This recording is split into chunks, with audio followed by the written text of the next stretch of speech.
Hello friends, myself Rajeev Singh Gaurav और मैं यहाँ पर आया हूँ आप सबको PSIR के कुछ कंसेप्ट्स को बहुत अच्छे से समझाने के लिए।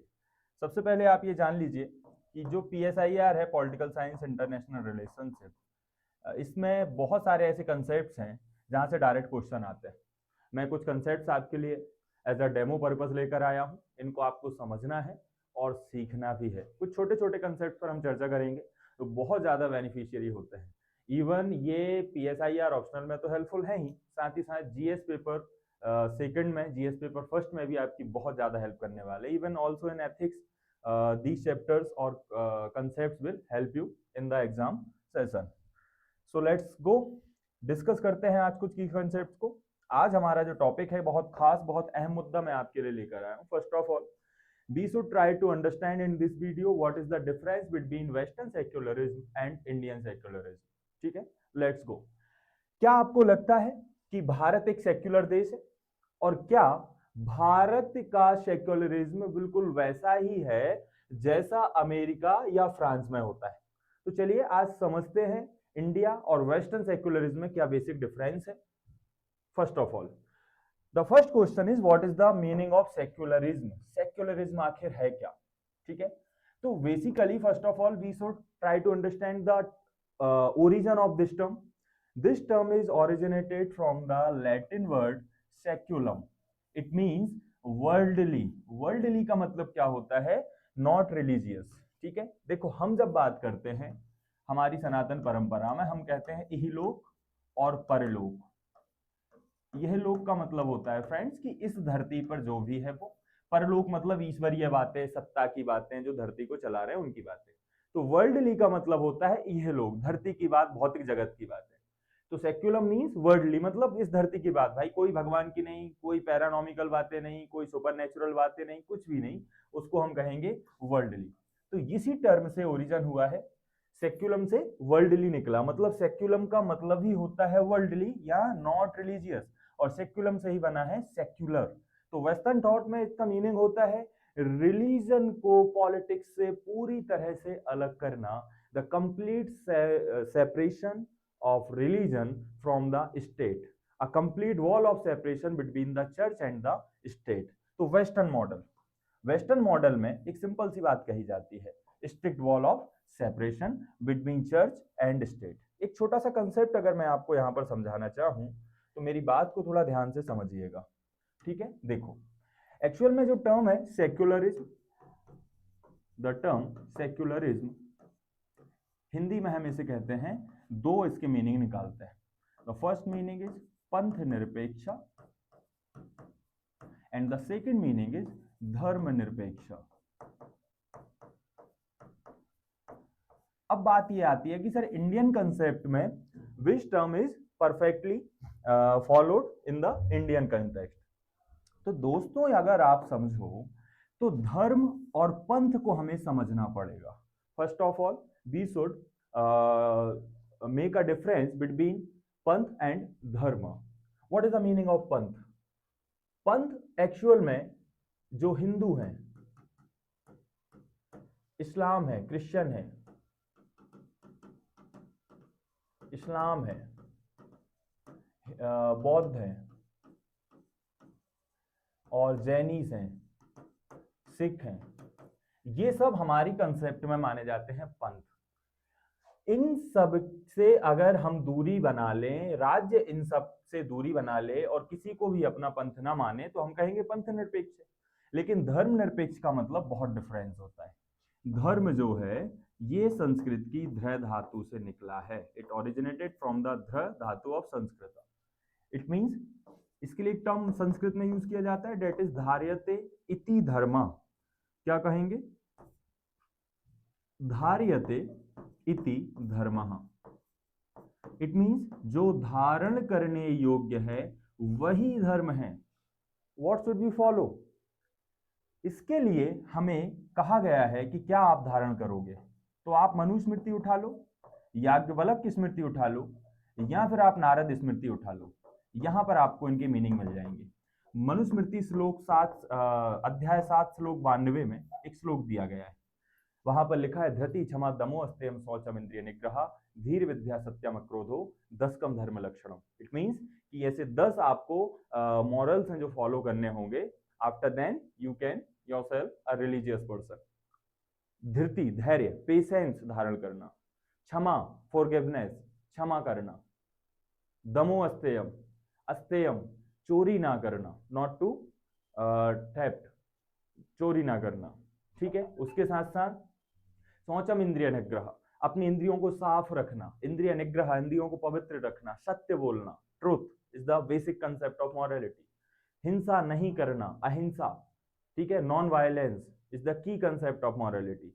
तो ये चीजें अगर आप फॉलो करते हो, it means you are a religious person. इसका ही अर्थ है कि इन्हीं चीजों को आपको धारण करना है, और जब आप इनको धारण कर लेते हो तो आप कहलाते हो एक धार्मिक पर्सन।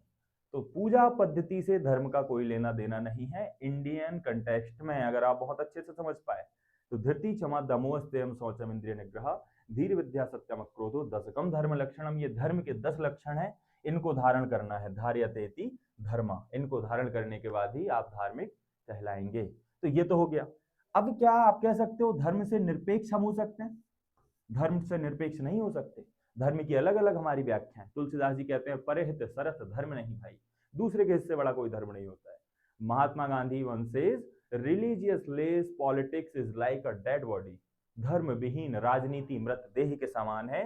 तो भारत में धर्म की परंपरा तो पॉलिटिक्स में इन्वॉल्व होगी ही होगी, लेकिन हमारे यहाँ जो हिंदू मुस्लिम सिख ईसाई बौद्ध यहूदी जैन है, इनको माना जाता है पंथ।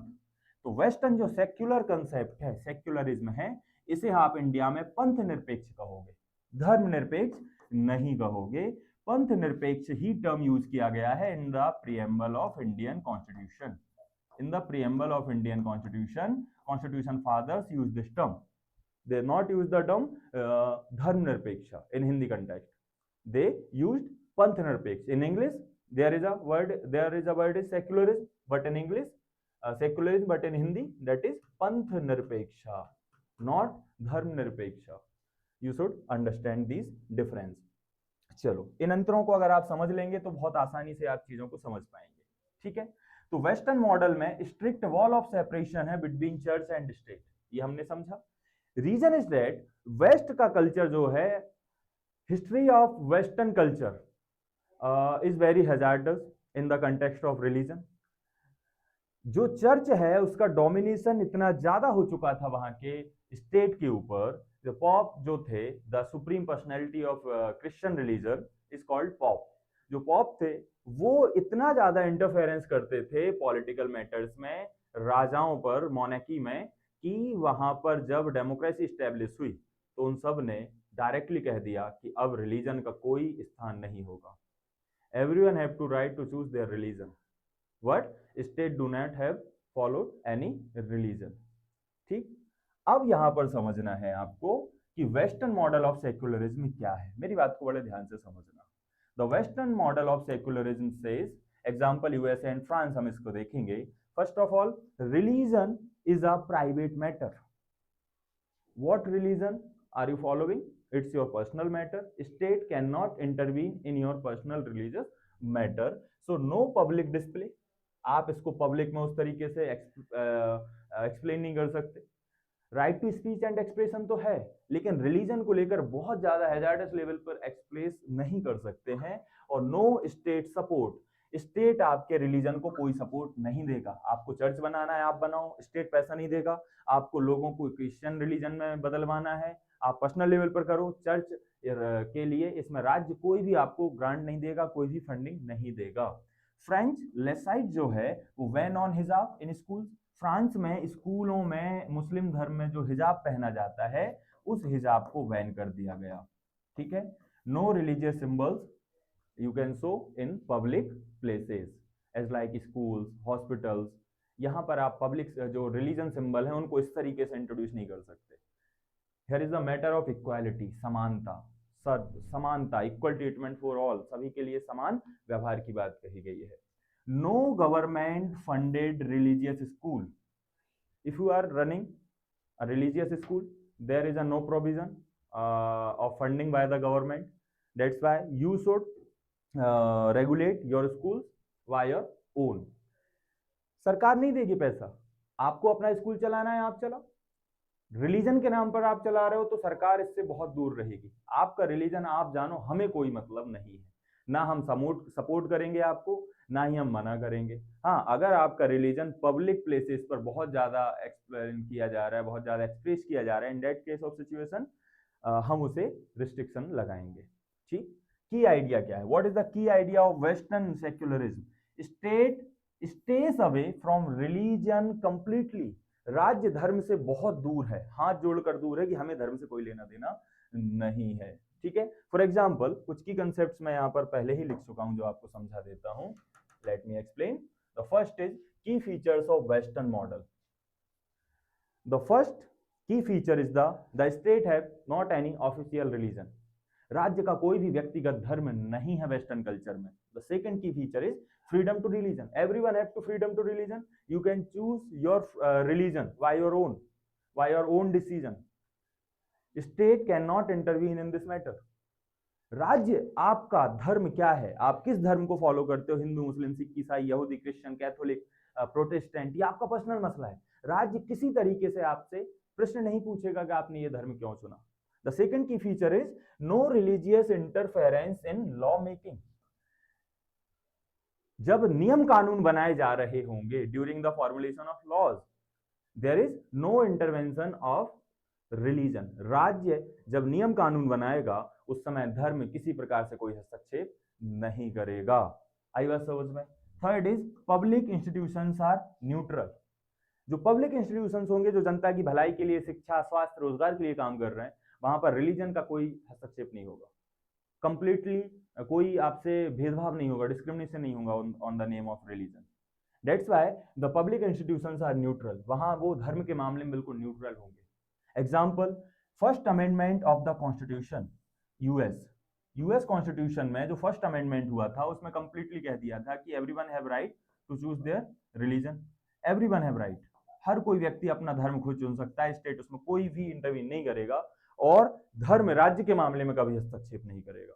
राज्य का अपना कोई धर्म नहीं है, राज्य किसी धर्म को नहीं मानता, किसी धर्म को सम्मान नहीं देता, किसी धर्म का कोई अपमान नहीं करता। राज्य धर्म को जानता ही नहीं कि धर्म क्या होता है इनके कंटेक्स्ट में, है ना। अब समझें कि सर अगर हम बात करेंगे why is this important, western culture में जो सेक्युलरिज्म है वो क्यों इतना इंपॉर्टेंट माना गया है? The first reason is prevents religious domination in politics. राजनीति पर धर्म का प्रभाव ना बढ़ पाए, इसीलिए यहां पर यह व्यवस्था बनाई गई है। क्योंकि अगर आप वेस्टर्न हिस्ट्री में देखोगे, यूरोप में देखोगे, तो मिडाइवल इंडिया में जो चर्च होता था वो चर्च पूरी तरीके से इन्फ्लुएंस करता था पॉलिटिक्स को। राजाओं को नाक रगड़नी पड़ती थी पोप के सामने कोई गलत डिसीजन लेने पर। हर एक चीज के लिए राजा रिस्पॉन्सिबल होता था against of church. Church decide करता था राजा कौन से नियम कानून नीति बनाएगा। दैट्स व्हाई दे, यहां पर आप देखोगे यहां पर इन्होंने प्रोविजन बना दिया। That is the reason why they made this provision to separation of religion from the state, to prevents religious domination in politics. ये पहला इसका इंपोर्टेंस है। Second importance is the protect minorities and non believers. भाई society में अलग अलग type के लोग होते हैं ना। फॉर एग्जांपल यूरोप में मैक्सिमम लोग कैथोलिक रिलीजन को फॉलो करने वाले हैं, प्रोटेस्टेंट माइनॉरिटीज में है, अदर रिलीजन भी है, मुस्लिम भी है। दुनिया के अलग अलग देशों से अलग अलग धर्म को मानने वाले लोग वहां रह रहे हैं। कुछ लोग ऐसे हैं जो नास्तिक हैं, जिन्हें हम कहते हैं नॉन बिलीवर्स। तो उनकी भी अपनी फीलिंग्स हैं, अपने इमोशंस हैं, अपने एक्सप्रेशंस हैं। उनको प्रोटेक्ट करने के लिए वेस्टर्न सेक्युलरिज्म मॉडल जो है वो एक्सेप्ट किया गया है। ठीक है, तो protect minorities and non believers, ensure equality before law regardless of faith. भाई विश्वास, आपका विश्वास है, आपका भरोसा है, आपकी भक्ति है, उन सबसे अलग हटकर राज्य ने कहा हम सबको इक्वल ट्रीटमेंट देंगे। कोई किसी धर्म को माने, किसी भी चीज को माने, हमें मतलब नहीं। इससे सबके साथ इक्वालिटी, विधि में सबको समान माना जाए। ये नहीं तुम कैथोलिक हो तुम्हें 2 साल की सजा है, लेकिन तुम प्रोटेस्टेंट हो तुम्हें 5 साल की सजा मिलेगी। इन सबसे परे वो क्या कहते हैं, इंश्योर इक्वालिटी बिफोर लॉ। समझ में आया? तो ये हमें थोड़ा सा यहाँ पर लेकर चलना है। तो ये तो हमने वेस्टर्न कंसेप्ट समझ लिया, वेस्टर्न कंसेप्ट क्या है। लेकिन इंडियन कंसेप्ट की अगर हम बात करेंगे फ्रेंड्स, तो Indian model of secularism says सर्वधर्म समभाव, सभी धर्मों के साथ समान भावना। पश्चिम कहता है धर्म नहीं है कोई भी ऐसी चीज जिसे हम फॉलो करें। पश्चिम कहता है हमें नहीं पता धर्म क्या होता है। पश्चिम कहता है हम किसी धर्म को नहीं मानते, किसी का सम्मान नहीं करते, किसी का अपमान नहीं करते, धर्म हमारा मसला है ही नहीं, हमें शब्द कोई नहीं सुना हमने। इंडिया कहता है हमें पता है धर्म क्या है, हमें पता है आपका पंथ क्या है, हिंदू मुस्लिम सिख ईसाई यहूदी हैं आप, लेकिन हमें इससे फर्क नहीं पड़ता, आपका जो भी धर्म है आप फॉलो करो, हम सबका सम्मान करेंगे, हम सबको इक्वल अपॉर्चुनिटी देंगे। अगर आपका धर्म आप एक माइनॉरिटीज में हैं तो आपको रिलीजन को हम प्रमोट भी कराएंगे, अगर आप मेजोरिटी में हैं और आपके साथ कुछ गलत हो रहा है तब भी हम आपको प्रोटेक्ट करेंगे। तो भारत में सेपरेशन नहीं है between state and church. Bharat में जैसे यूरोप में separation between state and church है, भारत में coordination between state and religion है। रिलीजन और स्टेट का, राजनीति का एक संबंध कहीं ना कहीं पॉजिटिव वे में है। अब यहां पर हम देखेंगे कि सर जो वेस्ट में जो कंसेप्ट है सेक्युलरिज्म का, वो नेगेटिव कंसेप्ट ऑफ सेक्युलरिज्म कहा जाता है। क्या कहा जाता है? नेगेटिव कंसेप्ट ऑफ सेक्युलरिज्म कहा जाता है। But in India we can say it is the positive concept of secularism. Positive concept of secularism. ठीक है। Constitution doesn't separate religion from politics, rather ensures equidistance. सबसे बराबर दूरी रखेंगे सर, हमारा कोई धर्म नहीं है लेकिन सभी धर्मों से हमारी दूरी बराबर है, सबका बराबर सम्मान है, सबको बराबर अपॉर्चुनिटीज, इक्वल अपॉर्चुनिटीज मिलेगी, इक्वल ट्रीटमेंट होगा सबके साथ, सेपरेशन नहीं है। Indian state can regulate religious institutions, religious institutions को रेगुलेट किया जा सकता है। Example temple act. Temple act के थ्रू जैसे भारत में 12 ज्योतिर्लिंग में से एक है सोमनाथ ज्योतिर्लिंग, जो कि इंडियन गवर्नमेंट के द्वारा रेगुलेट किया जाता है। The state can fund minority institutions, जो माइनॉरिटी इंस्टीट्यूशंस हैं, जो आदिवासियों के हैं, जो मुस्लिम के हैं, सिख के हैं, जैन यहूदी बौद्धों के हैं भारत में, उनको स्टेट फंड देकर उनको रिवाइव रखता है। This is the policy of Indian secularism. State can intervene in religious customs, अगर आपके धर्म में कोई बुराई है तो राज्य उसे दूर कर देगा, राज्य उसे कंप्लीटली हटा देगा। अभी एग्जांपल देता हूं कैसे हटाएगा। उसके साथ साथ Indian model is not religious blind but religious sensitive. तो अब यहां पर आप समझो, अगर हम इंडिया की बात करेंगे सर तो थोड़ा सा और देख लेते हैं एक दो चीजें। देखो व्हाट इज हाँ, तो key features of Indian model. The first key feature of Indian model, state can regulate religious institutions, ठीक है, for transparency and inclusiveness. Inclusiveness के लिए और इंक्लूसिवनेस के लिए, ट्रांसपेरेंसी के लिए स्टेट जो है रेगुलेट कर सकता है रिलीजियस मैटर्स को, रिलीजियस टेम्पल्स को, रिलीजियस प्लेसेस को। पहली चीज तो इंडिया में ये है। और स्टेट फंड कर सकता है माइनॉरिटीज को। आर्टिकल 29 और 30 में आपने पढ़ा होगा कि इंडिया में हम पढ़ते हैं आर्टिकल 29 और आर्टिकल 30, ये माइनॉरिटीज और एजुकेशन से रिलेटेड आपके फंडामेंटल राइट्स की बात करता है। यहाँ पर डायरेक्टली कहा गया है सर कि state can fund minority institutions to protect their culture, their script, their language. ठीक है, ये 3 टर्म तो कॉन्स्टिट्यूशन में है, लेकिन इसके अलावा ऑल्सो रिलीजन। अगर धार्मिक आपके शिक्षा संस्थान है तो स्टेट पैसा देगा, आप उन्हें रेगुलेट करो। आप चाहो तो किसी अदर पर्सन को उनमें एंट्री दो या मत दो, ये आपका मसला है, लेकिन स्टेट आपको पैसा देगा क्योंकि आप माइनॉरिटी हो। माइनॉरिटी भारत में 2 टाइप के होते हैं, एक रिलीजन बेस्ड माइनॉरिटीज, दूसरे लैंग्वेज बेस्ड माइनॉरिटीज। तो हिंदू को छोड़कर सब माइनॉरिटी हैं, और हिंदू लैंग्वेज बोलने वालों के अलावा जितने भी हैं सब माइनॉरिटीज माने जाते हैं इंडियन कंटेक्स्ट में। ठीक है, ये point. Third point is state can intervene in religion for social reform. For example, Muslim rule में चलता था तलाक ए बिद्दत। अब है तो ये मसला सर रिलीजन का, लेकिन कोर्ट ने लॉ बनाकर इसे लीगल बता दिया कि ऐसी रिलीजियस प्रैक्टिसेस सोसाइटी में नहीं चलेंगी। तो ऐसी रिलीजियस कस्टम्स, प्रैक्टिसेस और जो भी इनकी प्रैक्टिसेस हैं, इन सब को हटा दिया जाएगा जो सोशल इक्वालिटी के आगे आएंगी, जो कॉन्स्टिट्यूशनल राइट्स को वायलेट करेंगी। आगे बात समझ में? तो state can intervene in religious for social reform. ठीक है, फॉर एग्जांपल और भी हम इसमें देखेंगे कि देखो जैसे सबरीमाला टेम्पल केस है 2017, सबरीमाला टेम्पल केस। तो 5 जजेस, यहाँ पर स्वामी अयप्पा की मूर्ति है सर। स्वामी अयप्पा जो है वो एक बाल ब्रह्मचारी देवता है।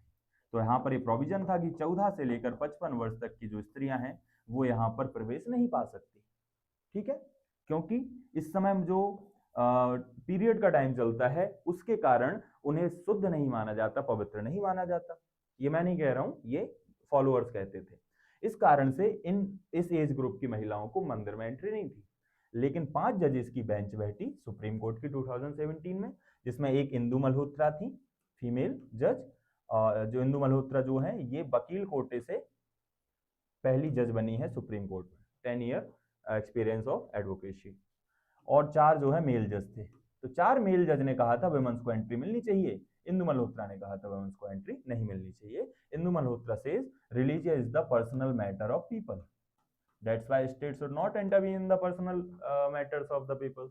But 4 male judges says the state is not intervening the religious affairs, but this clause is related to the article 14, equality की बात करता है। आर्टिकल 17 अनटचेबिलिटी, महिलाओं से छुआछूत की बात कर रहे हैं। Article 25 right to freedom of religion, महिलाओं को भी अपना धर्म मानने का अधिकार है। इस कारण से बहुत सारी चीजें हुई। अब इसको तो एक्सप्लेन करने के लिए अलग से आधे घंटे क्लास चाहिए, लेकिन यहाँ पर सबरीमाला टेम्पल में महिलाओं को एंट्री दी गई। शनि सिग्नापुर केस में शनि मंदिर में महिलाओं को एंट्री दी गई। हाजी अली दरगाह में महिलाओं को एंट्री दी गई, मुस्लिम उसमें हाजी अली दरगाह में महिलाओं को एंट्री नहीं थी, सुप्रीम कोर्ट ने इनको एंट्री दिलाई। तो ये सारी चीजें हैं सर, मतलब भारत में पॉजिटिव इंटरफेरेंस करता है स्टेट, ताकि सोसाइटी में इनजस्टिस ना हो किसी के साथ। अगर रिलीजियस बेस पर सोशल इनजस्टिस हो रहा है, in that case the state can intervene in the religious matters, otherwise state can not. Getting my point? ये पॉइंट अगर आप याद रखें तो बहुत सारी बात बन जाए। अब अगर आप देखोगे सर तो इंडिया में जो है, इंडिया जो है वो रिलीजियस सेंसिटिव है, धर्म को लेकर संवेदनशील है, not religious blind like western culture. पश्चिमी सभ्यता धर्म को लेकर अंधी है, उसे धर्म से कोई मतलब नहीं है। But India is a religious sensitive country. Getting my point? Unlike the west, west में क्या चलता है sir? Strict separation of wall, मतलब धर्म और राज्य के बीच में एक बहुत बड़ी मोटी दीवार बना दी गई है। बट भारत में equal engagement and principle intervention है सर। सबके साथ समान व्यवहार करने के लिए हम नैतिक आधार पर इसमें हस्तक्षेप करेंगे, और सकारात्मक होगा, वो नकारात्मक नहीं होगा। और भी समझ सकते हो आप सर, सेकुलरिज्म तो मैंने आपको समझा दिया।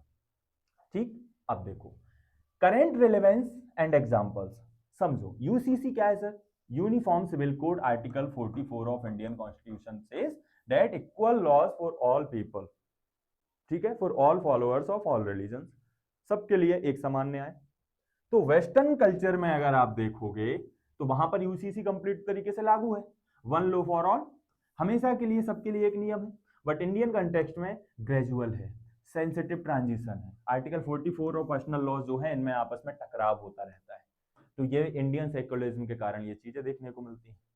कर्नाटक में हिजाब लॉ को लेकर दिक्कत हुई। कर्नाटक स्कूल में हिजाब पहनने को लेकर गवर्नमेंट ने लॉ बना दिया, हिजाब नहीं पहन सकते, बहुत बड़े आंदोलन हुए, सरकार को अभी फिलहाल पीछे हटना पड़ा। लेकिन फ्रांस में जो है हिजाब को कंप्लीटली बैन कर दिया, दैट इज कॉल्ड लेसाइट।